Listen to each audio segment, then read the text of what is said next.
The massive screen in Earth's Defense Command Center lit up with dozens of red dots. At first, the operators thought it was a system error, but as more data came in, their faces grew pale. These weren't errors, they were ships. Alien ships. Admiral James Walker stood at the center of the room, his gray eyes fixed on the display. 20 years in the United Earth Defense Force hadn't prepared him for this moment. The objects were slowing down at the edge of the solar system, their deceleration patterns clearly showing they were under controlled power. "How many?" he asked, his voice steady despite the tension. 57 large vessels detected so far, sir," replied Officer Mike Rogers, his fingers dancing across the holographic controls. "Their size. They're massive. Each one is bigger than our largest carrier." Walker nodded slowly. Humanity had prepared for this day, but now that it was here, everything felt surreal. "Send the first contact package on all frequencies. Let's follow protocol." The wait for a response felt like years, though it was only minutes. When it came, the alien message was clear and translated easily. They wanted to meet. "It's too easy," said Captain Linda Foster, Walker's second in command. She stood beside him, arms crossed. "Why would advanced aliens use such simple communication?" "Because they want us to understand," Walker said. But deep inside, he shared her worry. "Prepare the diplomatic ships. We stick to the plan." 3 of Earth's best ships were chosen for humanity's first diplomatic mission. The flagship, UES Peace, carried Walker himself. They were humanity's finest vessels, though they would look small next to the alien craft. As they moved past Mars' orbit, Walker recorded what might be his last message home. "To Earth Command and all of humanity, we are about to make first contact with an alien civilization. Whatever happens next will change our history forever. If we don't return, remember that we went in peace, representing the best of what humanity can be." The alien fleet came into visual range. Their ships were beautiful in a strange way. Smooth, dark shapes that seemed to absorb light rather than reflect it. They moved with impossible grace for their size. "They're arranging themselves in a ceremonial pattern," said Officer Rogers over the comm. "Similar to old Earth naval reviews." Walker felt his unease grow. Something about this felt wrong. The aliens knew too much about human customs. Their formation was too perfect, too familiar. "All ships maintain distance at 10,000 kilometers, he ordered. "Let them make the first move." The alien ships suddenly began to change. What looked like decorative patterns on their hulls split apart, revealing weapon ports. Hundreds of them. "It's a trap," Walker shouted. "Evasive maneuvers, full power to shields." But before Earth's ships could react, the aliens fired. Not deadly weapons, but a strange energy pulse that washed over the human vessels. Every system on the UES Peace started to shut down. "They're scanning us," said the ship's engineer through the failing comms. "But it's more than that. They're copying everything. Our databases, our technology, The transmission cut off. Through the viewport, Walker watched helplessly as the same thing happened to the other Earth ships. The aliens hadn't come to destroy them. At least not yet. They wanted to learn everything first. As emergency power kicked in, Walker made one last transmission to Earth, hoping it would get through. "This is Admiral Walker. The diplomatic mission was a trap. They never intended peace. They're learning everything about us. Earth must prepare. I repeat, Earth must." His message cut off as another pulse hit the ship. The last thing Walker saw before the systems went dark was the alien fleet beginning to move. Not toward the disabled diplomatic ships, but toward Earth. They had what they wanted from these ships. Now they were heading for their real target. In the darkness of his powerless bridge, Walker whispered a quiet prayer. Not for himself or his crew. They had done their duty. He prayed for Earth. Because now humanity's greatest test was about to begin, and they would need every bit of strength, courage, and cleverness they possessed to survive what was coming. The aliens thought they had seen everything humanity had to offer in their scans and data theft. They were about to learn just how wrong they were. Because if there's one thing humans do better than anyone else, it's surviving against impossible odds. And this was just the beginning. The emergency alarms at Earth Defense Command hadn't stopped ringing since Admiral Walker's final transmission. General Robert Stone paced the command center, watching as the alien fleet moved steadily toward Earth. Their diplomatic ships were still dark, floating helplessly in space. "Time until they reach Earth orbit?" he asked. "At their current speed, 48 hours, sir," an operator replied. Stone turned as the command center's doors slid open. A woman in a lab coat walked in, carrying a tablet computer. Her gray hair was tied back messily, and she looked like she hadn't slept in days. "Dr. Emily Reed," she announced. "I need to speak with you immediately, General. In private." Stone recognized the name. She led the Quantum Defense Initiative, a project so secret that even he only knew it existed. He nodded and led her to his office. "Tell me you have something," he said as the door closed. Dr. Reed placed her tablet on his desk. "Remember the crashed alien scout ship we found in Alaska 30 years ago? The one the public doesn't know about. We've been studying it all this time."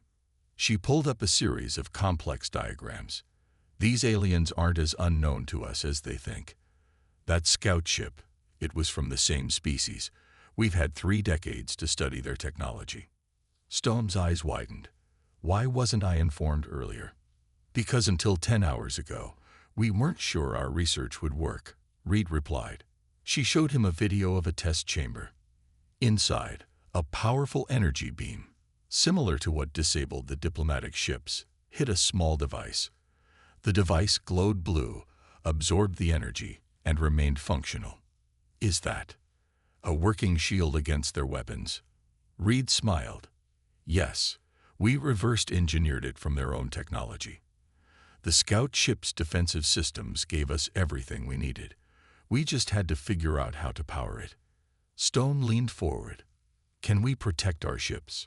Our cities?" "Better than that," Reed said. "Their weapons actually charge our shields. The more they hit us, the stronger our defenses become. They designed their technology to adapt and learn. We simply made it adapt faster than they expected." The general stood up and pressed a button on his desk. "Get me every military commander on Earth. Now, Dr. Reed, how quickly can you reproduce this technology?" "We have 3 production facilities already set up. They've been manufacturing components for years, disguised as experimental power plants. We can have enough shields for our major military installations in 36 hours. But we'll be cutting it close." Stone looked at the tactical display showing the approaching alien fleet. "They think they caught us unprepared. That their technology is superior. But humanity has one advantage they didn't count on. We learned from our enemies." The next day and a half was a blur of activity. Military transports disguised as civilian cargo ships delivered shield generators to key locations worldwide. Scientists and engineers worked nonstop, installing and calibrating the systems. Dr. Reed hadn't slept in 30 hours when the first alien ship entered Earth's orbit. She stood in her main laboratory, surrounded by screens showing shield generator status from around the world. "They're powering up weapons," an operator announced over the global command channel. Reed took a deep breath. "All stations, activate shields on my mark." She watched as the alien energy weapons began to glow. Everything depended on this moment. If she was wrong, if their calculations were off even slightly, Earth's last defense would fail. Mark. Blue shields flickered to life around military bases and defense installations worldwide. The aliens fired their first salvo, the same energy weapons that had disabled Earth's diplomatic ships. Reed held her breath as the blasts hit. On her screens, shield power levels spiked. Then they stabilized. Then they grew stronger. "It's working," she shouted. "All stations report. Shields holding at 120% capacity and rising." Around the world, Military commanders watched in amazement as their bases survived the alien attack. In orbit, the alien fleet paused, seemingly confused by the failure of their weapons. General Stone's voice came over the command channel. "Dr. Reed, you've given us a chance. Now it's time to show these aliens that humanity isn't as defenseless as they thought." In her lab, Reed allowed herself a small smile. The aliens had made a crucial mistake. They assumed that finding their scout ship was beyond humanity's capabilities, that understanding their technology was impossible, that humans were primitive and predictable. They were about to learn just how wrong they were. Colonel Thomas Gray watched the alien ships from its hiding spot behind a large asteroid. His small squadron of 10 Earth ships had been playing a dangerous game of cat and mouse for the past 6 hours. So far, they were winning. "Status report," he whispered into his comm, though he knew the aliens couldn't hear him through the asteroid's mineral interference. "Ready to strike, sir," Captain Anna West replied from her ship. "The aliens still haven't spotted us." Gray smiled. The aliens were powerful, but they were also proud. They didn't expect humans to use such simple tricks. His ships had scattered chunks of metal throughout the asteroid belt, creating hundreds of false readings on the alien scanners. "Remember," Gray said to his squadron, "we're not trying to destroy them. We just need to keep them busy and pull them away from Earth. Dr. Reed needs more time to get those shields working on our main fleet." He watched as 3 alien ships passed by their position. They were hunting for his squadron, but looking in all the wrong places. The aliens relied too heavily on their advanced sensors, never considering that humans might use the natural space environment against them. "Strike pattern Delta," Gray ordered. "Execute on my mark." His 10 ships powered up, their engines still hidden by the asteroid's magnetic field. The plan was simple but dangerous. They would dart out from different asteroids, hit the alien ships with conventional weapons, then disappear back into the field before the aliens could lock onto them. "Mark." Earth's ships burst from their hiding spots like angry wasps. Their railguns fired chunks of asteroid metal at incredible speeds. The shots wouldn't penetrate the alien shields, but they didn't need to. The impacts created bright explosions that overloaded the alien sensors. "Direct hits," West shouted. "Their targeting systems are scrambled." The alien ships spun around, trying to track the attacking humans. But Gray's squadron was already racing between the asteroids, using paths they had mapped out hours ago. "Second wave," Gray commanded. "Different positions this time." They repeated the attack from new hiding spots. The aliens were learning, adapting their shields to block the railgun shots. But that wasn't the real purpose of the attacks. "Sir," his sensor officer called out, "more alien ships are leaving Earth orbit. They're coming to help hunt us down." Gray allowed himself a grim smile. "That's exactly what we wanted." "How many?" 15 ships, Colonel. They look angry." The strategy was working. Every alien ship chasing them through the asteroid belt was one less ship attacking Earth. And the aliens were getting frustrated, making mistakes. "New contacts." West's voice crackled over the comm. "They're trying to flank us." Gray checked his tactical display. The aliens were splitting up, trying to surround the asteroid field. They still didn't understand how humans thought. "All ships, implement scatter protocol," he ordered. His squadron split up, each ship heading for a different pre-planned hiding spot. They had spent hours preparing these positions, placing sensor decoys and false heat signatures throughout the asteroid field. The alien ships charged into the field, weapons ready, but they found only empty space and confused sensor readings. Gray's squadron had seemingly vanished. "Status check," he whispered after 10 minutes of silence. One by one, his ships reported in. All safe, all hidden. And the alien fleet was now spread thin, searching in frustration for the human ships that dared to attack them. Gray's comm crackled with an encrypted message from Earth Command.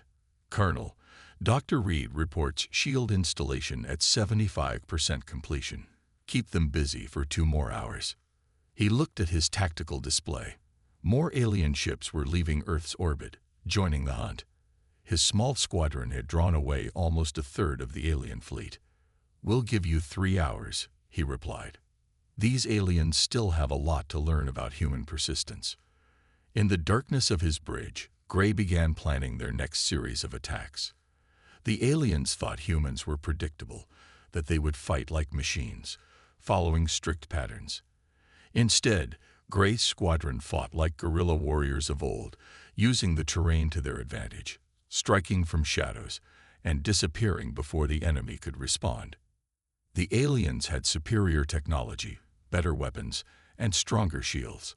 But they didn't have human creativity or adaptability, and in the asteroid belt, where sensors could be fooled and ships could hide, those human traits were proving more valuable than any advanced alien technology. The next 2 hours would be dangerous, but Earth needed time, and Gray's squadron would buy that time with their courage and cunning. The aliens were about to learn another lesson about humanity. Never underestimate the determination of a few humans fighting to protect their home. Dr. Emily Reed stared at the data streaming across her screens, her eyes burning from lack of sleep. Something wasn't right with the shield synchronization.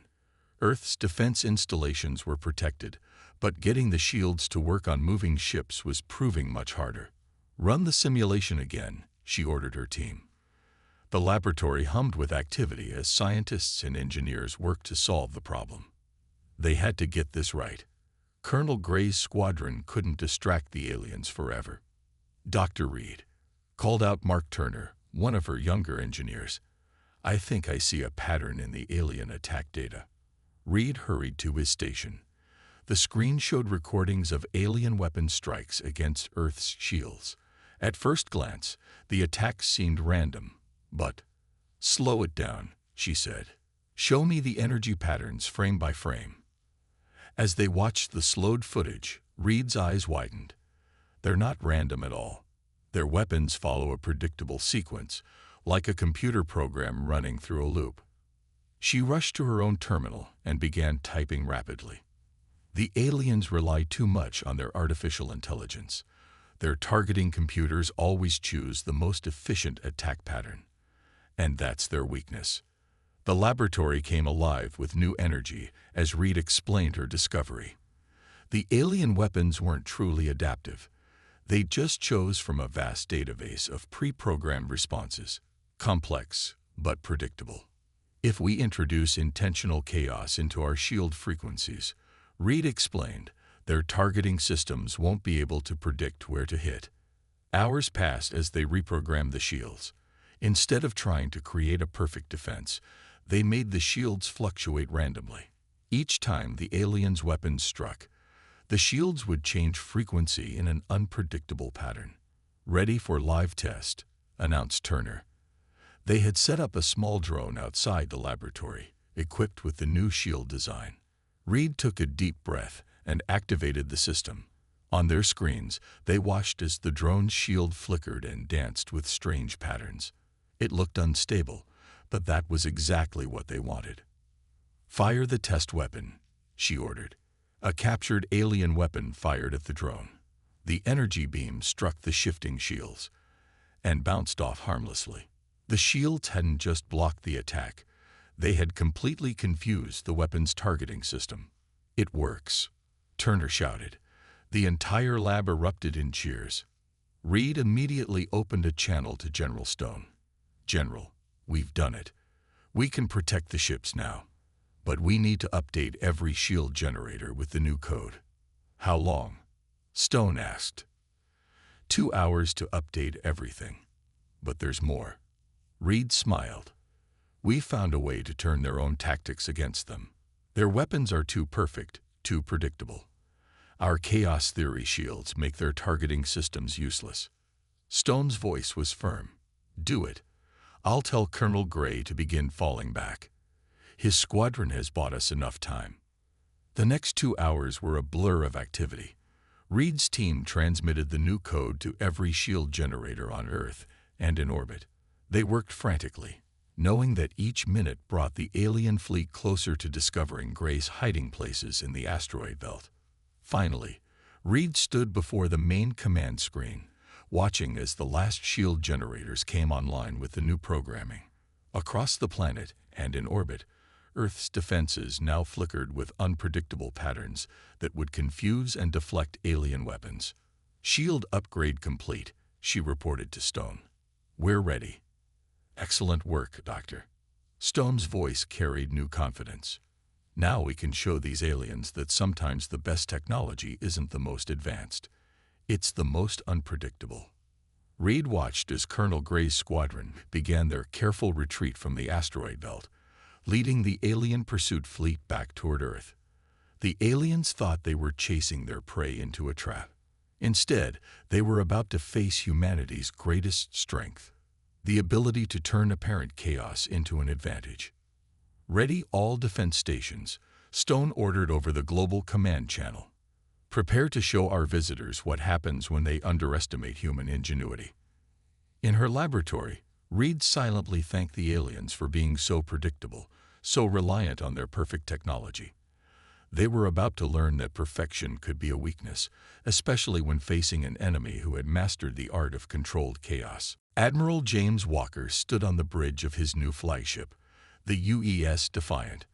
After being rescued from his disabled diplomatic ship, he had insisted on leading the counterattack himself.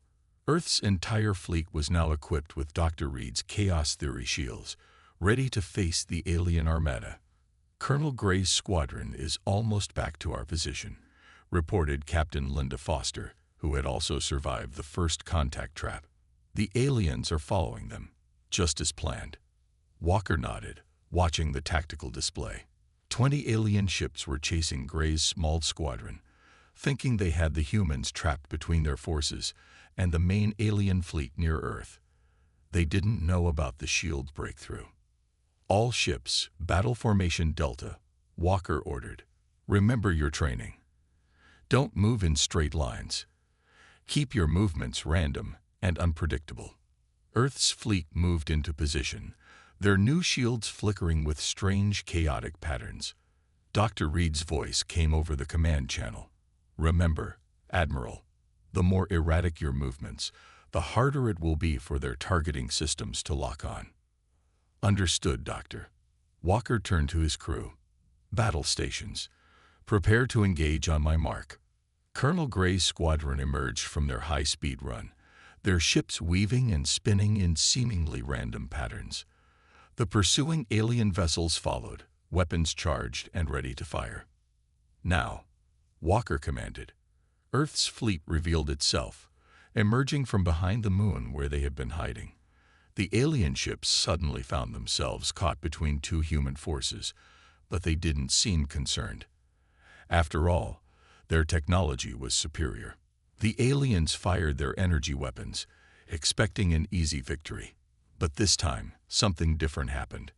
Their beams struck the Chaos Theory shields and scattered harmlessly into space.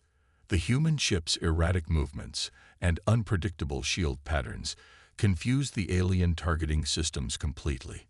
"All ships, return fire," Walker ordered. "Conventional weapons only. They won't expect us to use such basic technology." Earth's ships launched a barrage of missiles and railgun fire. The alien shields were designed to stop energy weapons, not physical projectiles. Several alien ships took heavy damage before they could adjust their defenses. "They're trying to adapt," Foster reported. "Their shields are changing configuration." "Exactly as Dr. Reed predicted," Walker smiled. "Switch to pattern Omega." The human fleet suddenly changed their attack strategy. Ships that had been firing missiles switched to energy weapons, while others moved in close for point-blank railgun shots. Every ship followed its own random pattern, making it impossible for the alien eye to predict where the next attack would come from. An alien ship exploded, its shields overwhelmed by the chaotic assault. Then another. The alien fleet began to show signs of confusion, their perfect formation breaking apart as they tried to deal with an enemy that refused to follow logical patterns. "Sir," Foster called out, "the main alien fleet is moving to assist. They're leaving Earth orbit. Walker grinned. Perfect. Just as planned. He opened a channel to all Earth's defense installations. Ground batteries. Execute Operation Thunderstrike. Across Earth's surface, defense platforms revealed themselves. They had been hidden underground, underwater, and in mountain bunkers. Now they rose up, their chaos theory shields active, and fired a coordinated barrage at the alien fleet from behind. Caught between the ground batteries and the human fleet, surrounded by weapons they couldn't predict and shields they couldn't penetrate, the aliens began to take serious losses for the first time. "Sir," Foster reported with amazement in her voice, "they're falling back. The aliens are retreating." Walker watched as the alien ships began to withdraw, their perfect military formation now broken and disorganized. They had never faced an enemy that could resist their weapons, let alone one that used such illogical tactics. "Don't let them regroup," he ordered. "Maintain random attack patterns. Keep them off balance." Earth's fleet pressed their advantage, continuing their chaotic dance of attack and defense. The aliens had based their entire strategy on predictability and superior technology. Now they faced an enemy that used outdated weapons in new ways, shields that defied prediction, and tactics that seemed to follow no rational pattern. As he watched another alien ship fall to Earth's defenses, Walker thought about how fitting it was. Humanity's greatest weakness, their unpredictability, had become their greatest strength. The aliens had expected to fight an inferior logical enemy. Instead, they got a crash course in human creativity and adaptability. The tide had turned, but the battle wasn't over yet. The aliens still had one more trick to try, one final weapon to unleash. But for now, humanity had proven something important. Sometimes the best way to beat superior technology was to simply refuse to play by its rules. Dr. Emily Reed knew something was wrong the moment she saw the new readings. The aliens had stopped retreating and were holding position just beyond Mars' orbit. Their remaining ships had formed a perfect circle, all facing inward. "This isn't right," she muttered, studying her screens. "They're up to something." In orbit aboard the UES Defiant, Admiral Walker was thinking the same thing. "Hold positions," he ordered the fleet. "Don't pursue them yet." The alien ships began to pulse with a strange purple light. Energy readings went off the charts as they channeled power into something at the center of their formation. "Dr. Reed," Walker called over the comm. "Are you seeing this?" "Yes," she replied, her fingers flying over her keyboard. "They're creating some kind of quantum matrix. The energy pattern looks similar to our shields, but much more complex." Suddenly, every human ship's shield display began to flicker. The chaos theory patterns started to break down, becoming more regular, more predictable. "They're attacking our shields directly," Reed shouted. "It's like a virus. It's trying to force our shields back into predictable patterns their weapons can target." The alien fleet launched their energy weapons again. This time, several human ships took hits as their shields failed to maintain their chaotic protection. "We need solutions, Doctor," Walker said calmly, even as his ship shuddered from a near miss. "What are they doing to our shields?" Reed stared at the data, her mind racing. The alien virus was spreading through their shield network, using the very quantum links that made their defense system work. But something about the attack pattern looked familiar. "Wait," she whispered. Then her eyes went wide. "Of course, they're using their own shield technology against us. But that means..." She opened a channel to all ships. "Admiral, I need every ship to reverse their shield polarity on my mark. Don't try to fight the virus. Let it in." "Doctor," Walker replied, "if we let that virus into our systems..." "Trust me," Reed interrupted. "They're using modified code from their own shield systems. If we accept it instead of fighting it, we can turn it against them." Another human ship took a hit, its shields failing. They were running out of time. "Do it," Walker ordered. "All ships, prepare to reverse shield polarity on Dr. Reed's mark." Reed watched the virus's pattern, waiting for the perfect moment. The aliens were pouring more and more energy into their attack, trying to overwhelm Earth's defenses. "Now," she shouted. Every human ship reversed their shield polarity at once. Instead of trying to keep the alien virus out, they welcomed it in. The alien's purple energy beam connected directly with the human shields. For a moment, nothing seemed to happen. Then Reed smiled as her readings showed exactly what she'd hoped for.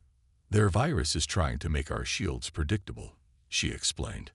"But our chaos theory programming is infecting their virus instead. The connection goes both ways." The purple beam began to pulse erratically. The alien ship's perfect circle formation started to waver as their own shields began to flicker with chaotic patterns. "Fire everything," Walker commanded. "All ships, all weapons." Earth's fleet launched a massive attack. Missiles, railguns, and energy weapons struck the alien ships whose shields were now just as unpredictable as the humans. But unlike the humans, the aliens hadn't trained to fight with chaotic shields. Their formation fell apart completely. Ships collided with each other as their pilots struggled to control vessels protected by randomly shifting shields. Their once perfect targeting systems were useless, confused by their own corrupted shield patterns. "The virus is spreading through their entire fleet," Reed reported triumphantly. "They can't shut it off. It's using their own command networks against them." The alien ships began to retreat in panic, but it was too late. The virus had infected every ship that had participated in their quantum attack. Their mighty fleet, which had nearly conquered Earth, was now in chaos. In her laboratory, Reed allowed herself a moment of satisfaction. The aliens had tried to use Earth's quantum shield breakthrough against them, not realizing that humans had learned this technology from their own crashed ship. They had essentially attacked humanity with a weapon humans already understood. As she watched the alien fleet scatter, Reed thought about the irony. The aliens had created a virus to eliminate chaos from human shields, but instead, that same virus had brought chaos to their own perfect systems. Sometimes, the best defense wasn't just using an enemy's weapon against them. It was letting them defeat themselves. Admiral James Walker stood in Earth's main defense command center, watching the huge display screen with satisfaction. The alien fleet had retreated beyond Neptune's orbit, leaving behind dozens of damaged and abandoned ships. Their mighty armada, which had arrived so confidently to conquer Earth, was now running away in disarray. "Final casualty report," Captain Linda Foster announced, standing beside him. "We lost 12 ships and had 28 damage. But we're alive. Earth is safe." Dr. Emily Reed entered the command center, looking exhausted but happy. She had been studying the abandoned alien vessels for the past week. "You won't believe what we found in their computers," she said, holding up a data tablet. "They're part of something called the Galactic HFY, a group of advanced civilizations that tests younger species by attacking them." "Tests them?" Walker asked, frowning. "Yes. They find developing civilizations and launch surprise attacks to see how they respond. Species that survive are considered worthy of joining their alliance. Those that don't..." She left the sentence unfinished. General Stone joined them at the main display. "So this whole thing was an evaluation. A test. One that we passed with flying colors." Reed smiled. "According to their records, most species either surrender immediately or fight back with predictable military strategies. We're the first civilization to actually turn their own technology against them." Walker laughed softly. "I bet they weren't expecting that when they left that scout ship in Alaska 30 years ago." "That's the interesting part," Reed said. "The scout ship crash wasn't an accident. They deliberately let us find it. They wanted to see what we'd do with their technology. And instead of just copying it," Stone added, "we improved it, made it work in ways they never imagined." On the main screen, they watched as Earth's recovery ships began towing the abandoned alien vessels to safe orbits. Each one contained treasures of advanced technology and scientific knowledge. "They left us a message before they retreated," Reed said, reading from her tablet. It says, "Humanity has demonstrated exceptional creativity, adaptability, and determination. Your species' ability to use chaos as a weapon is unique among all civilizations we have tested. The Galactic Concordat welcomes Earth as equals. Equals? Foster asked, after they tried to destroy us. That's the thing, Reed explained. They never intended to destroy us. Their weapons were designed to disable, not kill. They wanted to push us to our limits, to see how we'd respond. And our response surprised them completely. Walker nodded thoughtfully. We didn't just survive their test. We changed the rules of the game. Over the next few weeks, Earth began to rebuild and strengthen its defenses. The abandoned alien ships provided insights into technologies humans had only dreamed of: faster-than-light travel, gravity control, energy production that could power entire continents. But more importantly, humanity had learned something about itself. They had faced a technologically superior enemy, and won not by having better weapons, but by being more creative, more adaptable, and more unpredictable. 1 month after the battle, Admiral Walker stood on the observation deck of the New Earth Defense Station, watching his fleet practice maneuvers. The ships now carried both human and alien technology, blended together in ways the Concordat had never imagined. The first diplomatic mission from the Concordat arrives tomorrow, Dr. Reed said, joining him at the window. Real diplomats this time, not a test. Are we ready for this? Walker asked. To join an alliance of advanced civilizations. Reed smiled. They're the ones who should be asking that question. We've proved we can stand up to their best technology. Now they have to deal with us as equals. And if they try to test us again, then we'll show them something new, she replied. That's humanity's real strength. We never solve a problem the same way twice. As they watched Earth's fleet practice their chaotic defense patterns, a message came in from the deep space monitoring stations. The Concordat diplomatic fleet had been spotted entering the solar system. This time, they were broadcasting peace signals on all frequencies, their weapons powered down, their shields operating normally. Humanity had passed the test, but more importantly, they had taught the galaxy a valuable lesson. Never underestimate a species that can turn chaos into an advantage. Earth was ready to take its place among the stars, not as a junior member of the Concordat, but as a civilization that had earned true respect. The aliens had come to test humanity's survival skills. Instead, they had discovered something far more important: humanity's ability to surprise, adapt, and overcome any challenge. And that was just the beginning.